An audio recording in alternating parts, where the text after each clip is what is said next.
नमस्कार, INS 24/7 में आप सभी का स्वागत है। मैं हूं आपके साथ ऋषभ सोनी और आप देख रहे हैं न्यूज रूम लाइव। खबरों की शुरुआत करेंगे, लेकिन उससे पहले एक नजर हेडलाइंस पर।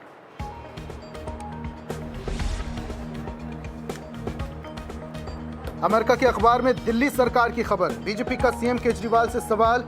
न्यूयॉर्क टाइम्स और खलीज टाइम्स में एक जैसा लेख कैसे? केजरीवाल बोले, अमेरिका में दिल्ली की हुई तारीफ।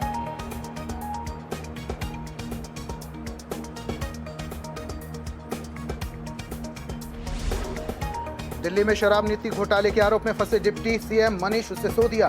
सीबीआई ने सिसोदिया समेत 15 लोगों के खिलाफ दर्ज की एफआईआर। 7 राज्यों के 21 ठिकानों पर छापा। केजरीवाल बोले, अमेरिका में दिल्ली मॉडल की हुई तारीफ से बौखलाए, भेजी सीबीआई।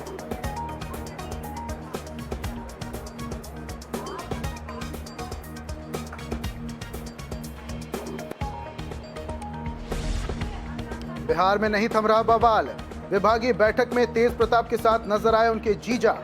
बीजेपी ने बोला हमला, कहा ये ही बनेंगे बेस्ट मिनिस्टर। राजद ने किया बचाव।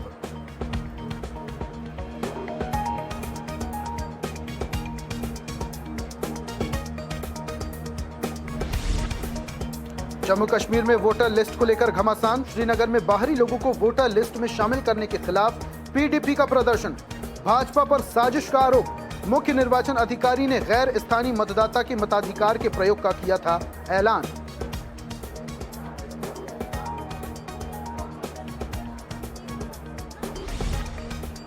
मध्य प्रदेश में मिशन 2023 की तैयारी में जुटी बीजेपी, विधानसभा चुनाव के लिए 200 पार का रखा लक्ष्य। सीएम शिवराज ने कार्यकर्ताओं को दिया जीत का मंत्र।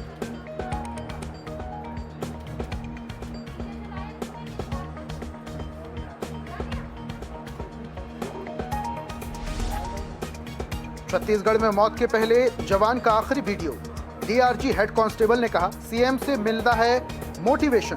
सड़क हादसे में आज सुबह जवान अभिषेक सेठिया समेत 5 लोगों की हुई है मौत। सीएम ने ट्वीट कर दी श्रद्धांजलि।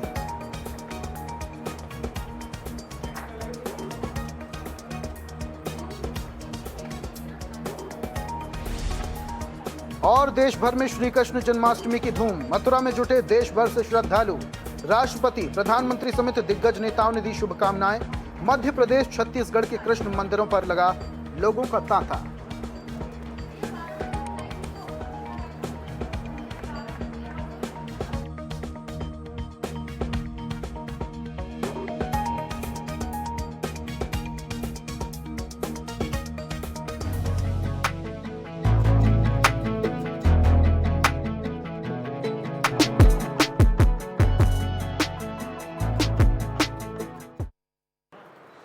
तो ये थी हेडलाइंस। रुक करेंगे खबरों का, लेकिन उससे पहले बड़ी खबर भोपाल से आ रही है, जहां पर बीजेपी नेता प्रीतम लोधी को निष्कासित करने की बात सामने आई है। सूत्रों के हवाले से खबर आ रही है, ब्राह्मणों को लेकर उन्होंने विवादित टिप्पणी की थी। भाजपा नेता प्रीतम लोधी पर बड़ी कार्रवाई। भाजपा ने प्रीतम लोधी को निष्कासित किया है। थोड़ी देर में पार्टी अधिकृत घोषणा करेगी। सूत्रों के हवाले से ये खबर सामने आ रही है। ब्राह्मणों को लेकर प्रीतम लोधी ने एक विवादित टिप्पणी की थी, जिसको लेकर उन्होंने माफी भी मांगी थी। सार्वजनिक तौर पर प्रीतम लोधी ने माफी भी मांगी थी और उसके बाद अब पार्टी का एक्शन मोड। बीजेपी पार्टी की तरफ से प्रीतम लोधी पर एक बड़ी कार्रवाई। प्रीतम लोधी को पार्टी से निष्कासित किया गया है। सूत्रों के हवाले से यह खबर सामने आ रही है और अब से कुछ देर में पार्टी अधिकृत घोषणा भी कर सकती है।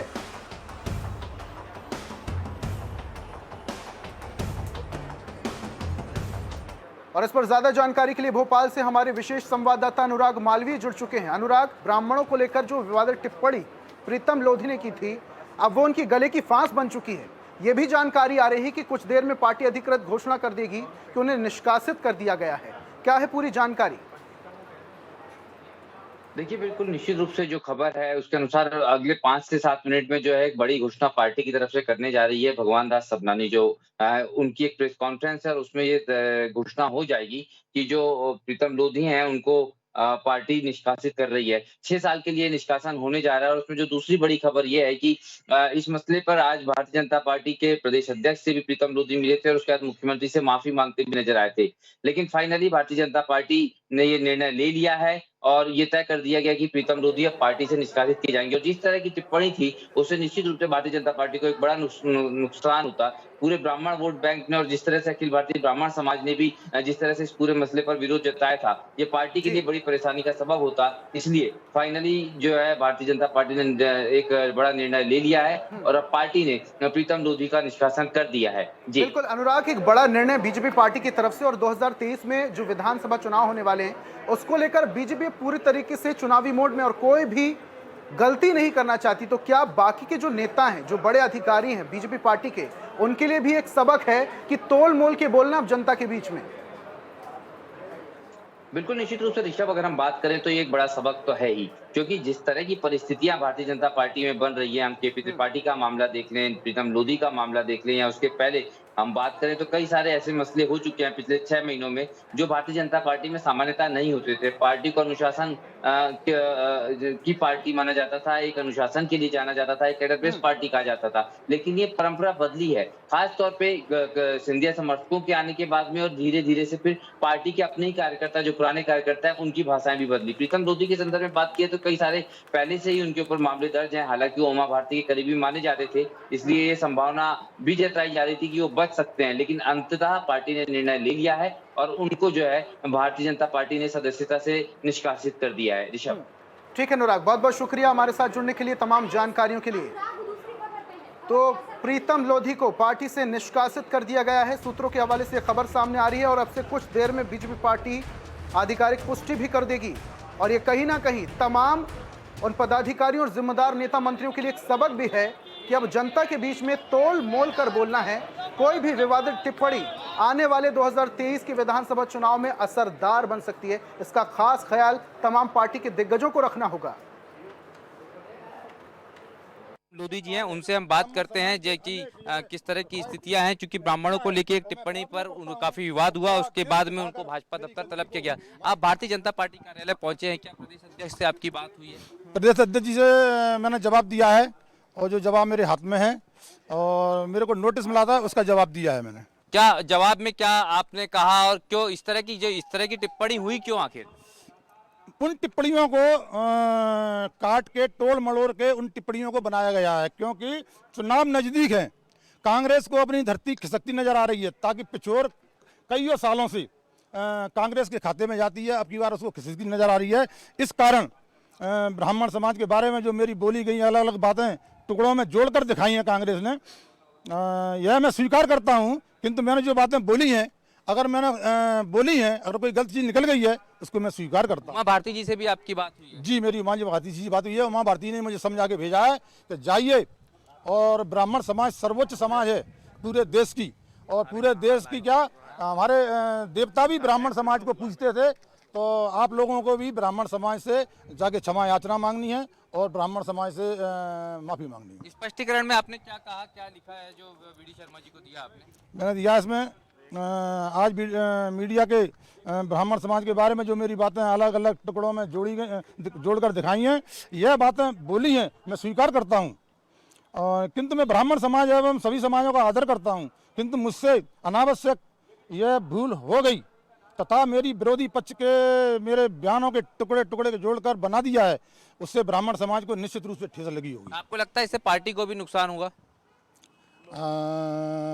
बिल्कुल, कांग्रेस तो यही चाहती है कि पार्टी को नुकसान हो, अलग अलग समाजें बट जाएं और कांग्रेस को लाभ मिल जाए। कांग्रेस तो कर ही रही है। बोलते समय आपको ऐसा महसूस नहीं हुआ? नहीं, वो मैं क्या बोला ना आपसे, टुकड़े टुकड़े में लगा के रखा है। पूरी सीडी अगर आप देखोगे तो उसमें कुछ और चीज नजर आएगी।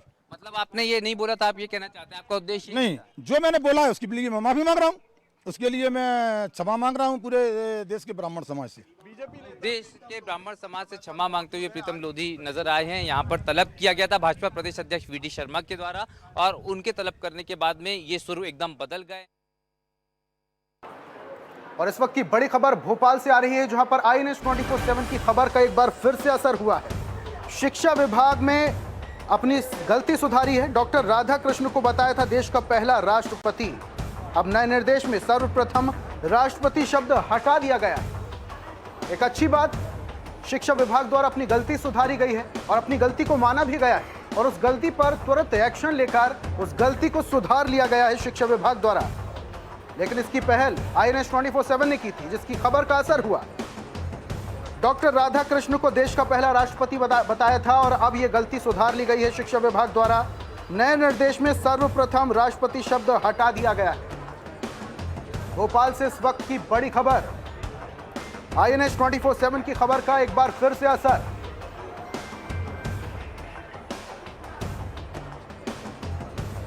और इस पर ज्यादा जानकारी के लिए भोपाल से हमारे विशेष संवाददाता अनुराग मालवी लाइव जुड़ चुके हैं। अनुराग, INS 24/7 की खबर का एक बार फिर से असर हुआ है।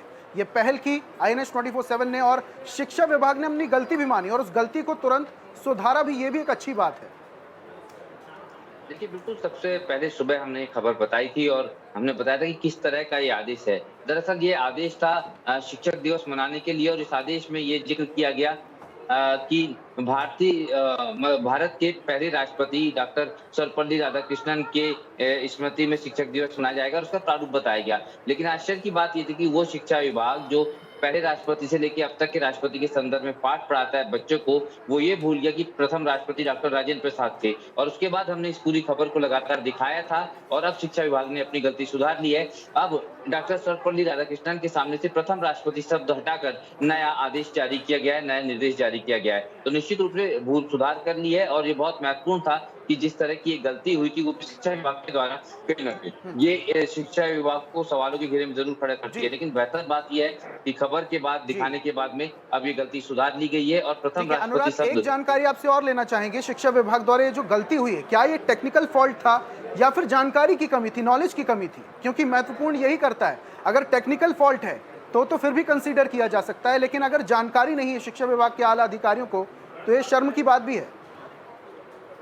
बिल्कुल निश्चित रूप से देखिए, ये सिर्फ लिखित त्रुटि नहीं है, क्योंकि इसमें अगर हम देखें तो शिक्षा विभाग के प्रमुख सचिव या फिर डायरेक्टर के लोक शिक्षा संचालनालय के डायरेक्टर, दोनों में से किसी एक के हस्ताक्षर होते हैं। तो यहाँ पर हम देखें तो एक IAS अफसर ने इस पे हस्ताक्षर किए हैं, तो इसे इतना सामान्य नहीं माना जाता। वो पूरा पढ़ता है और उसके बाद हस्ताक्षर करता है। तो ये निश्चित रूप से कहीं ना कहीं ज्ञान की कमी है उस विभाग के प्रमुख की, जिसे शिक्षा विभाग के प्रमुख की, जो तमाम बच्चों को इस तरह के पाठ पढ़ाता है, शिक्षा देता है देश के संदर्भ में, देश के राष्ट्रपति प्रधानमंत्रियों के संबंध में, और उसके बाद इतनी बड़ी गलती हो जाती है। ऋषभ, ठीक है, बहुत बहुत शुक्रिया अनुराग तमाम जानकारियों के लिए। बड़ी खबर भोपाल से आपको बता रहे हैं, जहां पर INS 24/7 की खबर का एक बार फिर से असर हुआ।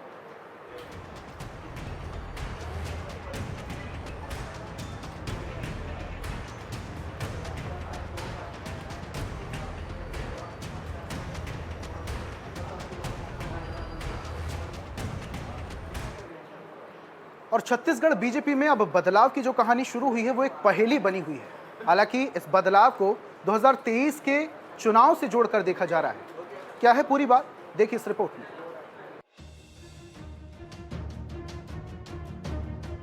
पहले बात करते हैं नवनियुक्त प्रदेश अध्यक्ष अरुण साव की। पूरे छत्तीसगढ़ के लिहाज से देखें तो साव का चेहरा नया ही है। रमन सरकार में वे उप महाधिवक्ता रहे, लेकिन उनका नाम कभी ज्यादा चर्चा में नहीं रहा। बिलासपुर सांसद के रूप में वे पार्टी की नजरों में आए, कसौटियों पर खरे उतरे तो प्रदेश अध्यक्ष बनते देर नहीं लगी। बदलाव के बाद सामने आया दूसरा चेहरा विधायक नारायण चंदेल का, जो नेता प्रतिपक्ष की दौड़ में दिग्गज नेता बृजमोहन अग्रवाल, शिवरतन शर्मा, अजय चंद्राकर और ननकी राम कंवर से आगे निकल गए। मुख्यमंत्री भूपेश बघेल ने अपने अंदाज में इस पर चुटकी भी ली है। उसका असर दिखाई दे रहा है। प्रदेश अध्यक्ष भी बदल गया, नेता प्रतिपक्ष भी बदल गए, और मैंने तो बधाई भी दी नेता प्रतिपक्ष को। देखिए, वरिष्ठ लोगों को उपेक्षा की गई है, जिसमें चाहे वो बृजमोहन जी हो, चाहे वो अजय चंद्राकर जी हो, शिवरतन शर्मा जी, उनके चेहरे देख रहे थे ना। मैं तो पहले ही बोलना कि सबकी टिकट कटने वाली है। मैं हाउस में भी बोला था, ये सबकी टिकट कटने वाली है। बीजेपी में बदलाव से सामने आए दोनों नामों की रमन सरकार के चेहरे के रूप में पहचान नहीं रही है। यह भी उनके चयन का आधार बना। अब यह देखना होगा कि किस हद तक यह दूरी कायम रखने में संगठन सफल हो पाता है। दिलचस्प यह भी है कि संगठन को रमन सरकार में पद प्रतिष्ठा पाने वालों से तो परहेज है, लेकिन डॉक्टर रमन सिंह से नहीं। संगठन के हर फैसले में न सिर्फ उनकी मुहर है, बल्कि वे संगठन की तमाम गतिविधियों में शामिल भी हैं। Bureau report, INH 24/7। वहीं पूरे देश में श्री कृष्ण जन्माष्टमी की धूम मची हुई है। पूरे देश में लोग श्रद्धालु कृष्ण मंदिर जा रहे हैं, अपने आराध्य की पूजा अर्चना कर रहे हैं। इसमें राजनेता भी दूर नहीं है। छत्तीसगढ़ के मुख्यमंत्री भूपेश बघेल भी मंदिर पहुंचे और उन्होंने भगवान कृष्ण की पूजा अर्चना की। श्री कृष्ण जन्माष्टमी के अवसर पर सीएम भूपेश बघेल ने रायपुर में कृष्ण कुंज का लोकार्पण किया। सीएम ने कृष्ण कुंज में भगवान श्री कृष्ण की पूजा अर्चना भी की। इसके बाद पौधारोपण किया। सीएम ने कृष्ण कुंज में भगवान श्री कृष्ण की पूजा अर्चना की, पौधारोपण किया। मुख्यमंत्री बघेल ने कृष्ण कुंज में कदम्ब का पौधा लगाया। मुख्यमंत्री की पहल पर राज्य के सभी नगरीय क्षेत्रों में कृष्ण कुंज विकसित किए जा रहे हैं। तेली बांधा में बनाए गए कृष्ण कुंज के 1.68 हेक्टेयर में 383 पौधे रोपित किए गए। इस दौरान सीएम ने सभी कलेक्टरों को कृष्ण कुंज विकसित करने के लिए वन विभाग को न्यूनतम 1 एकड़ भूमि आवंटित करने का निर्देश दिया। अब तक राज्य के 162 स्थलों को कृष्ण कुंज के लिए चिन्हित किया गया है। पौधारोपण की तैयारी भी बड़ी उत्साह से किया जा रहा है। छत्तीसगढ़ शासन की ओर से 162 नगरीय निकायों में कृष्ण कुंज का निर्माण किया जा रहा है, जिसमें हमारे बहुत ही जो ऐसे वृक्ष जिसे हम प्राकृतिक रूप से बहुत पवित्र भी मानते हैं, उसकी पूजा भी करते हैं, जिसमें बरगद है, पीपल है, आंवला है, कदम है, ऐसे वृक्ष का भी यहाँ वृक्षारोपण कर रहे हैं। और साथ ही साथ जो विलुप्त प्राय हमारे पेड़ हैं, जिसमें गुलर है, पलास है, नीम है, सहतूत है, आंवला है, बहुत सारे ऐसी चीज़ें हैं जिसका भी, उन पौधों का भी वृक्षारोपण हम लोग करेंगे। तो एक जैसे ऑक्सीजन जैसे बन रहा है, उसी प्रकार से ये कृष्ण कुंज और उसके साथ साथ और भी निर्माण होगा, तो लोगों के खासकर आने वाली पीढ़ी को हमारे प्राकृतिक पेड़ पौधे के बारे में जानकारी हो, इसलिए इसका निर्माण किया जा रहा है। तो छत्तीसगढ़ के मुख्यमंत्री भूपेश बघेल ने कृष्ण कुंज का लोकार्पण भी किया और वहां पर कदम का पौधा भी लगाया। कृष्ण कुंज को विकसित करने के लिए छत्तीसगढ़ सरकार पहल कर रही है। साथ ही कृष्ण कुंज के लिए 1.68 हेक्टेयर क्षेत्र में सांस्कृतिक और जीवन उपयोगी 383 वृक्षों का लोकार्पण भी किया गया, रोपण किया गया। कृष्ण कुंज को लेकर वन मंत्री मोहम्मद अकबर से बातचीत की हमारे संवाददाता स्वप्निल गौरखेड़े ने। मुख्यमंत्री भूपेश बघेल ने आज कृष्ण कुंज योजना की शुरुआत की है। 162 नगरीय निकाय क्षेत्रों में कृष्ण कुंज बनाए गए। हमारे साथ वन मंत्री मोहम्मद अकबर है, उनसे जानेंगे, सर कृष्ण कुंज योजना की शुरुआत की थी, कितनी महत्वपूर्ण योजना है? देखिए, ये इसलिए महत्वपूर्ण है, वैसे तो आप सभी जानते हैं कि छत्तीसगढ़ में लगभग 60,000 वर्ग किलोमीटर में करोड़ों वृक्ष हैं, लेकिन ये जो पौधारोपण कृष्ण कुंज में किया जाएगा, इसका विशेष महत्व है। परंपरागत और सांस्कृतिक महत्व के जितने पौधे रोपण किए जाएंगे, उसके साथ साथ जीवन उपयोगी पौधे भी रोपित किया जाएगा। वन विभाग को ये दायित्व सौंपा गया है और मैं उम्मीद करता हूं कि बहुत अच्छे ढंग से इसका क्रियान्वयन हम लोग कराएंगे। सर एक सवाल, एक और महत्वपूर्ण सौगात सीएम भूपेश बघेल ने दी है। आत्मानंद इंग्लिश मीडियम स्कूल के बाद अब कॉलेज शुरू करने जा रहे हैं, कितना लाभ इससे छात्रों को मिलेगा और कैसे देखते हैं इस योजना को? देखिए, यदि आत्मानंद इंग्लिश मीडियम स्कूल है और 12वीं तक पढ़ने के बाद निश्चित रूप से कॉलेज में अंग्रेजी माध्यम उनको चाहिए, तो इस कारण ये बहुत ज़रूरी था और ये बहुत अच्छा कदम है और सफलता मिलेगी इसमें। बिल्कुल, हमारे साथ वन मंत्री मोहम्मद अकबर, जिन्होंने कृष्ण कुंज योजना की जानकारी दी। साथ ही उन्होंने कहा कि यहाँ पर सांस्कृतिक महत्व के पौधे लगाए जाएंगे, जिससे कहीं ना कहीं पर्यावरण शुद्ध होगा। साथ ही उन्होंने जो सरकार द्वारा स्वामी आत्मानंद इंग्लिश कॉलेज शुरू करने पर भी कहा है कि इससे कहीं ना कहीं युवाओं को जो 12वीं के बाद जो कॉलेज में इस इंग्लिश में शिक्षा मिल पाएगी, उससे कहीं ना कहीं शिक्षा का स्तर और ज़्यादा बेहतर होगा। कैमरामैन गुपेंद्र के साथ स्वप्निल गौरखेड़े, INH न्यूज़, रायपुर। वहीं मुख्यमंत्री भूपेश बघेल रायपुर के प्रेस क्लब पहुंचे और वहां पर मीडिया कर्मियों से उन्होंने बातचीत भी की, सम्मान समारोह में शामिल हुए। इस दौरान सीएम ने वरिष्ठ पत्रकारों और समाज सेवकों का सम्मान किया। मुख्यमंत्री ने प्रेस क्लब में बनने वाली नई लाइब्रेरी का भूमि पूजन किया। मुख्यमंत्री ने सम्मान समारोह में कई वरिष्ठ पत्रकारों और समाज सेवकों का सम्मान किया। इस दौरान INS 24/7 के प्रधान संपादक डॉक्टर हिमांशु द्विवेदी भी मौजूद रहे। पत्रकारों से चर्चा के दौरान सीएम ने कहा कि आज के समय में सवाल पूछना आजकल अपराध हो गया है।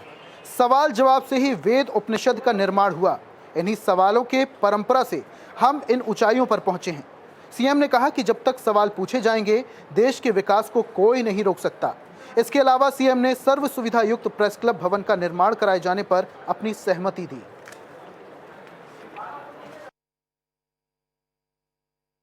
लेकिन आज का सवाल पूछता कौन है?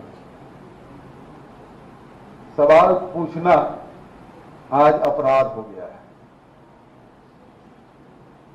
और जब तक के सवाल पूछे जाते रहे हैं, जब तक के देश विकास करने से कोई नहीं रोक सका। भाई सामने वाले पत्रकार वार्ता नहीं करते तो सवाल कहां पूछे जाएंगे? 8 साल हो गया है, एक बार ही नहीं हुआ। तो सवाल जब तक नहीं पूछे जाएंगे तो उन प्रश्नों वो प्रश्न अनुत्तरित रह जाएंगे। तो खबरों में फिलहाल इतना ही। देश प्रदेश की तमाम खास खबरों के लिए आप देखते रहिए INS 24/7। नमस्कार।